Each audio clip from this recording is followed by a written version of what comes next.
일본은 노골적으로 유명희 후보를 반대하고 있습니다. 중요한 고비 때마다 일본이 발목을 잡는 모양새입니다. 도쿄를 연결해 보겠습니다. 윤세령 특파원, 일본은 처음부터 유명희 본부장을 지지하지 않는다는 입장이었던 거죠?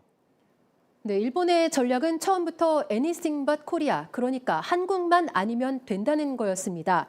오늘도 경제산업상은 이 특정 후보 지지 여부를 묻는 질문에 외교상의 이유로 밝히지 않겠다고 했습니다.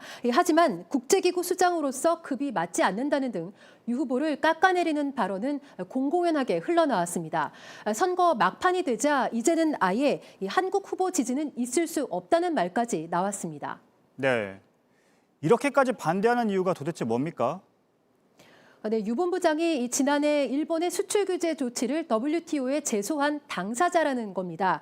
유 본부장이 사무총장이 되면 일본에 불리하게 작용할 수도 있지 않겠냐는 얘기입니다. 하지만 국제기구 수장은 특정 국가를 대표하는 자리가 아닙니다.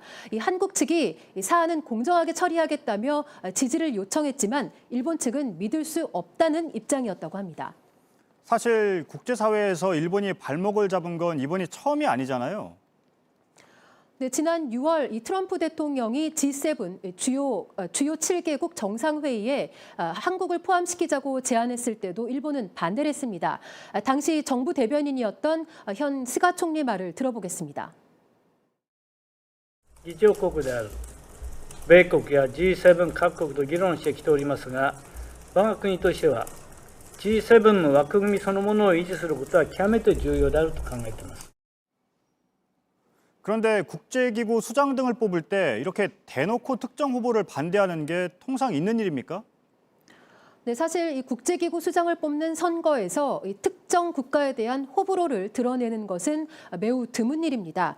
만약에 지지하지 않았던 후보가 당선될 경우 이 관계가 불편해질 수 있기 때문에 속마음을 겉으로 드러내지 않은 게 통례였습니다. 그럼에도 일본 정부가 노골적으로 반대를 하는 건 처음부터 유 본부장의 당선 가능성을 굉장히 낮게 봤기 때문인 것으로 보여집니다. 실제로 유 후보가 최종 후보에 오르자 당황하는 기색도 나타나고 있습니다. 일본 안에서는 이러다가 유 본부장이 당선되면 찬밥 신세가 되는 것 아니냐는 목소리도 나오고 있습니다. 감정은 감정이고 외교는 보다 신중했어야 하는데 그러지 못했다는 지적입니다. 네. 일본은 가깝고도 먼 나라라는 말이 떠오릅니다. 사실 먼 나라가 먼저 떠오르네요. 잘 들었습니다. 윤세령 특파원이었습니다.